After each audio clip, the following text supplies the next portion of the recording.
морил. За та бүхэнтэйгээ 25 онд бас юу болж өнгөрөв? Юу сурав? Тэгээд утасныхаа зургуудыг харж агаад би бас сараар нь харж агаад тухайн сард тохиолдсон гоё том үйл явдлууд юу вэ? Тэрийг гоё ярьж агаад та хэдтэй юм хуваалцчихъя гэж бодлоо 25 оноо. Утсан дээрээсээ шууд зургуудаа эхлээд харж эхэллээ.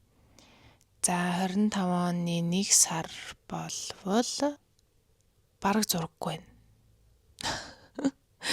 Бараг гэж угаасаа 1 сарын 20-оос л зураг эхэлж байгаа юм. За 20-нд бол ажлын зураг байна. Төлөвлөгөөний зураг орсон байна. 25-нд найзтайгаа ийм ретро 70-80-аад оны парти хийжсэн байна. Манай найз хост хийгээд диско парти юм уу? Эсвэл ийм маягаар партинд очсон байна. За 1 сар бол ер нь нэг амар том зүйлс бол хийгээгүй юм байна. Тарыг бол ердөөсөө би санахгүй байна. Тийм учраас шууд 2 сар руу явчих, which is жирэмсэн гэдгээ мэдсэн сар байна. За би жирэмсэн гэдгээ 2 сарын 3-ны өдөр мэдсэн байна. Тэгээд 0-да бас өөртөө зориулаад бичлэг хийсэн байна. Тэг би яг энэ өдөр итгэхгүй 2 удаа үзсэн нэ бол санаад байгаа.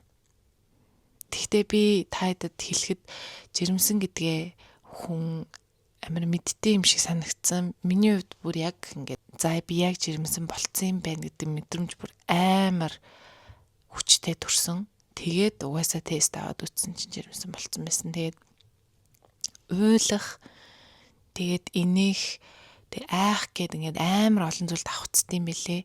Тэгтээ би нөгөө өөрөө амар юм хаширч гэжтэй одоо ямар гэх юм бэ? Юмыг ингээд сүртэл нь яг тулж харж шалгаж иж бас баярлдаг хүн бишээ. Сэтгэл амардаг хүн учраас 2 тест яг энэ өдрөө үзээд тэнгүүтээ маргааш нь дахиад 2 өөр тест үзчихсэн бас санаад байна. Тэрээ бол гэхдээ бичээгүй юм байна. За тэгээ 2 сард Валентин. За ер нь бол ингээд тэгсэн чинь айгүй сонин нь миний хордлого шууд эхэлсэн. Би яг Валентины өдөр 2 сарын 14 шидэ өдөр чинь би жирэмсэн гэдгээ мэдээд 10 хоногийн дараа гэсэн үг. Шууд хордлого эхэлчихдээ юм бэлээ. Тэгээ яг гоё хоолнд орсон чинь би ч амар аппетиттай хүн байхгүй. Тэгсэн чинь өртөөсөө иддэг хоолоо идэж чадахгүй. Тэгээ нөгөө хоолны газар орохоор юм хувцсанд үнэр шингэчдэг. Тэр үнэртээд миний хувьд ингээ хордлого шууд эхэлсэн байд юм аа. Яг ингээд инээгээд хитэн зураг авахулсан байна. За ингэсгээд бас өнгөрчээ 2 сар. 2 сар бол тэгтээ миний хувьд хамгийн том гоё мэдээгдүүлсэн ийм гоё сар учраас айгүй сайн санаад байна. Сайн найзтай уулзаад хэлчихсэн байна. Жирэмсэн гэдгээ тэгээ бичлэг реакшны бичлэг хийжсэн байна. Бичлэг хийжсэн байна. Үжи амар инэттэй реакшнтэй. Тэгээд 3 сард үсээ тайруулсан байна. Жогон сэтгэл санааны хувьд бас савлттай байсан. Тэгээд үсээ тайруулсан мэт юм аа. Тэгээд 4 сар гарчээ. За 4 сар бол миний хувьд бас 25 оны амар гоё дурсамжтай саруудын нэг. Яагаад вэ гэхээр би их сургуулийнхаа 2 сайн найзтай. Би чинь 50-нд сурт төгссөн. Тэгээд төгссөн сургууль руугаа явъя. Хэдүүлээ төгсөөд одоо манай эд чинь төгсөөд. Уу ер нь бол би тэгэхэд найзлаад 10-аад жил болцсон. Тэгээд ер нь бол тэрийг гоё тэмдэглээд хамт сурч исэн анх танилцсан сургууль дээр очие. Тэг бид нар бүгдээрээ 51 амар санаж исэн учраас тийшээ явъя гэдэг гоё шийдвэр гаргаад явсан. Тэгээ миний хувьд бас 4 сар гэхэр чинь яг нөгөө эхний 3 сар дуусаад явсан гэсэн үг. Тэгэхээр бас харцсангуу гайгүй. Гэтэ яг би хордлого амар стил байгаад байсан л та. Тэг хамгийн гоё нь би яг Монголоос гараад 50-нд очиод тэгсэн чинь миний хордлого бүр алга болцсон. бүр нэг ч хордлогогүй. Тэгээ би амар жирэмсэн биш хүн шиг бүр ингээ аялал яваад байсан амар сонин. Тэгээ би чинь тэнд бас янз бүрийн амтлагчтай бол идчихэж байгаа шүү дээ. Тэгээ хордлоготой үеэрээ бол би амар тийм идэж чадахгүй байсан. Тэгсэн чинь миний хувьд тэгээ яг бодсон чинь агаар чихтэй агаар тэгээ гоё юм дулаахан газар очиод ингэсэн чинь миний хувьд бас амин нөлөөлсөн юм бэлээ. Тэгээд бас агаарт очисон чинь миний гиз амар огцом томорсон. Би бүр яг бүр хизээ заны 6-7 сартай гизтэй байгаа энэ зурган дээр. Тэгэхэд чи энд би дөнгөж 3 сартай гэсэн үг байхгүй юу? Тийм байна. Тэгээ энэ аялал амар гоё байсан. Тэгээ Тайванд очоод дурсамжаа эргэж хамт яриад бүх гоё дурсамжууд сэдрээд амар гоё сэргэлт болоод ирсэн миний хувьд бол. Тэгээд хамгийн сонирхолтой нь би Тайванд чинь бидэд бараг 12 тансан баха. Тэгээд эргэж ирсэн чинь онгоцны буудлаас буугаал шууд миний хортлох эхэлсэн эргээд. Хамгийн амар 5 сард болохоор бас амар гоё дурсамжтай сар байсан юм байна. 5 сард би бит хоёр хүүхдийнхаа хүүсийг олж мэдсэн. За тэрийг болохоор би яг төрсөн өдрөөрөө бас олж мэдсэн амар гоё дурсамжтай. Тэгээ тэрийг гоё болгож өгсөн найз цол одоо маш их баярлдаг. Яасан гэхээр би бас gender reveal хий гэж амар их бодсон байхгүй. Тэгээд жирэмснийхаа яг энэ ядрал тоортлог гэх тийм юмд бол үнэхээр анхаарал хандуулах ямарч боломж байгаагүй. Дээрээс нь төрсөн өдрөө ч гэсэн тэмдэглэхгүй гэд ингэ шийдсэн байсан. Тэгээд тэгсэн чинь манай найз амир хөөрхөн манай нөхөртөө хувилдаад ийм gender reveal cake хийхээр төлөвлөсөн байсан юм билэ. Тэг хамгийн инээдтэй нь би нөхөртөө ингээ хамт эмнэлэг яваад тэг битээр нөгөө хүүсээ мэдгээ явж байгаа шүү дээ. Тэг миний үед нөгөө ямар нэгэн gender reveal биш учраас ээхонд харуулж явах үедээ л би шууд асуучий гэдэг ингээ ботсон юм. Тэгээд тэгсэн чинь харуулад тэг дууссан чинь хүүс нь өрдөөсөө хэлэхгүйс ахгүй юм чинь. Тэгэхээр нь би хүүс нь ямар байна гэж асуусан чинь за гэд ингээд шал өөр юм хэлээ яваадсан ахгүй надаа. За чамд ийм юм бичиж өгье, тийм юм бичиж өгье гэд. Тэгээд би им чин гараа авцсан. Тэгээд сувилагч нь сууж ахаар нь сувилагчаас нь би хүүсээ мэдж болох уу гэдгсэн чинь за гэ бас дахиад өөр юм яриад явд.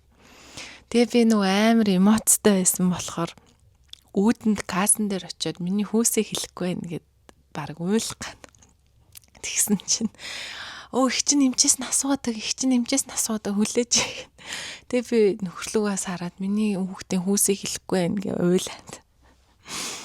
Тэгсэн чинь манай хүн өөрхий тэсэлгүй би бити илгээ хэлсэн юм аа гэд нөгөө хамгийн гол нь те нөгөө эмчт нь хэлээд эмч нь манай найз руу мессеж өчөх хэрэгтэй байсан юм байна л та хүүсийн бид хоёр хоёулаа мэдчих болохгүй те.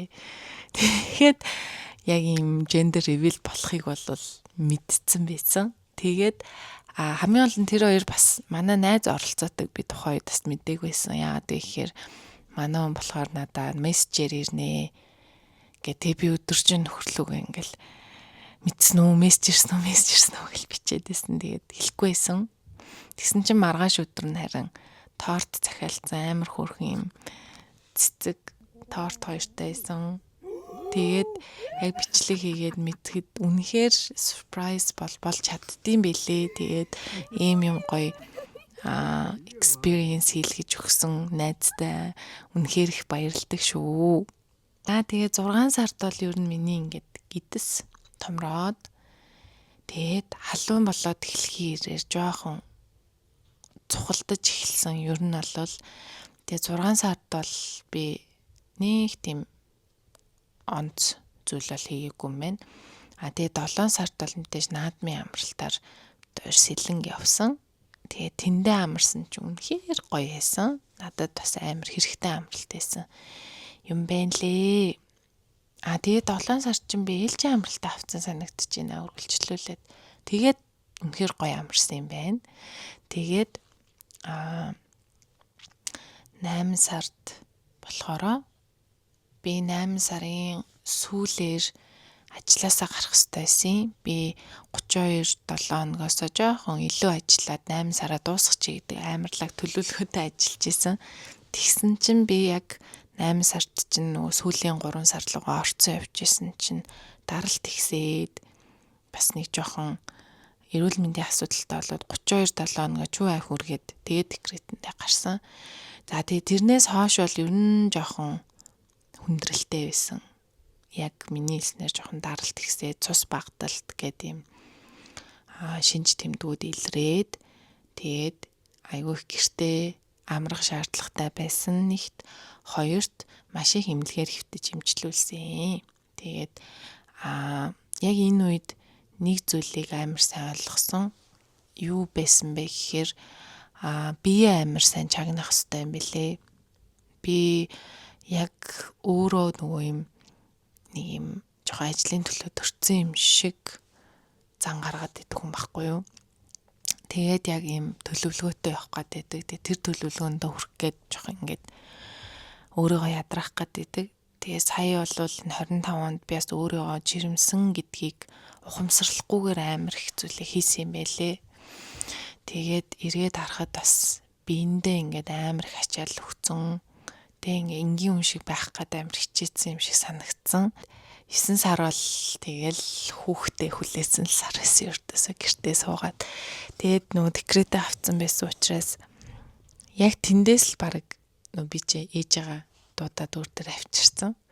Тэгээл ээжтэйгээ сайхан өдөржин хамт ингэж л 9 сарын өнгөрөөсөн. Дахиад эмнэлэг твцсэн юм байна 9 сард чинь. За 9 сард яагаад эмнэлэг твцсэн гэсэн чинь нөгөө төрөх төхөөд ирсэн. Тэгээ хонт харуулсан чинь манай хүүхд буруу байрлалтай, бүхс байрлалтай тий, бүхс төрөө байрлалтай байж таарад ямар тач зүү тавиулаад эхлээд эргүүлж үзье гэд уламжлалт аргаар үзгсэн чинь миний хүү өртөөс эргээгүй. Тэгээд эмнэлэг твтээд гадна эргүүлэг хийж үзэх гээд ингээ ажигласан байхгүй юу. Тэгсэн чинь бас болоогүй. Яагаад вэ гэхээр манай хүү аль хэдийн баг 3 ил 600-700 авцсан байсан санагдаад байна. Тэгээ эргүүлэг хийж болохгүй гэд.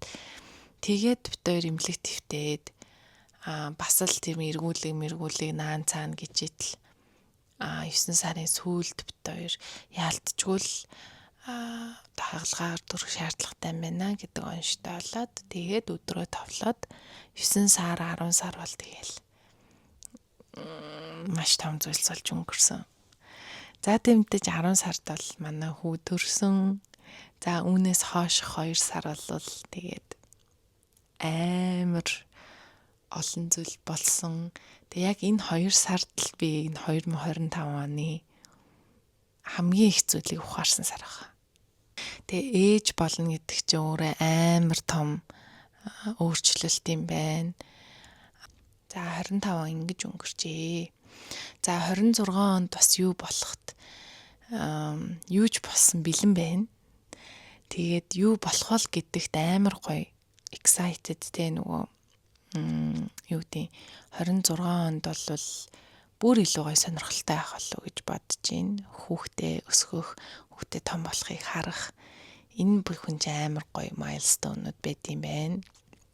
Тэгээд 26 он болвол миний хувьд бас гоё өнгөрөх байх гэдэгт итгэлтэй байна. Нөгөө талаар мэдээж 26 онд би юм бичлэг хийх зорилт тавьсан байгаа юм чинь. Тэр зорилтынхаа төлөө ч гэсэн тууштай явахыг бас хичээх болно. За тэгээ миний бичлэгийг гоё сонирхож үздэгт маш их баярлалаа.